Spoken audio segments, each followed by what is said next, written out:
refer to Budget Paper 4, Volume 3, page 137, and have a question that many small business owners in King have asked me. What is the government doing to help businesses get a fair share of government work?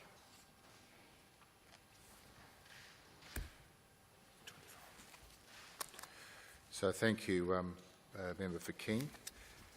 And again, you can understand, committee members, why we call her the Queen of King. She's on top of all the issues in her electorate. And there are a lot of small businesses in her electorate and a lot of people that are engaged in the private sector.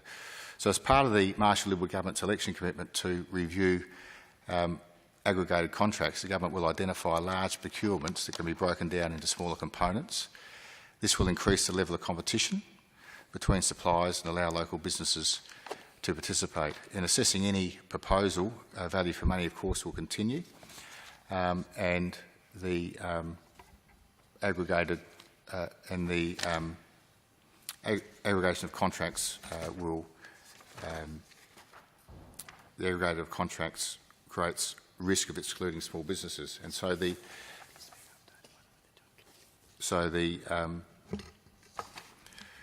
government is also looking at or working with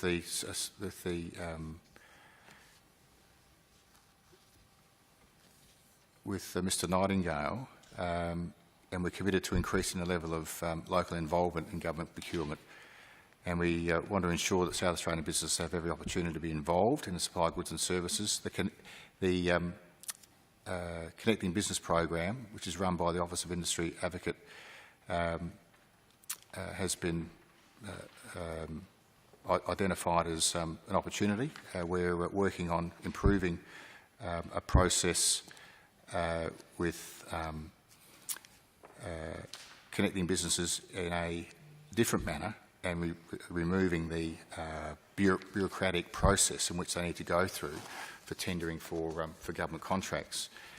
We're setting up a single entry point for businesses where the information that is asked for within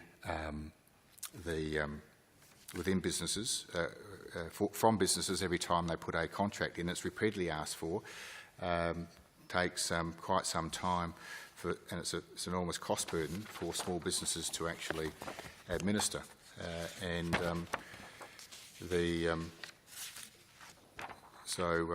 Mr Nightingale has been working on using existing resources to set up a single point where businesses can register that information. And it's estimated that they will save a significant amount of money. And on the product register, we've seen 2,343 businesses that have used that this year, which is a process that we're actually building on now to make it easier for those businesses to actually tender for contracts. It's about, I think just from memory, I think it was about $167 million is burnt up every year on the preparation work that South Australian companies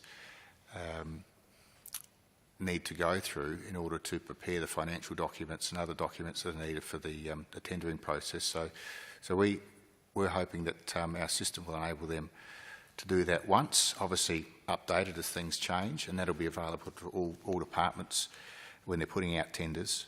It's estimated that will save even a couple of days for businesses to prepare their tenders. So it's a very exciting program, and I congratulate Ian for the work he's doing on that.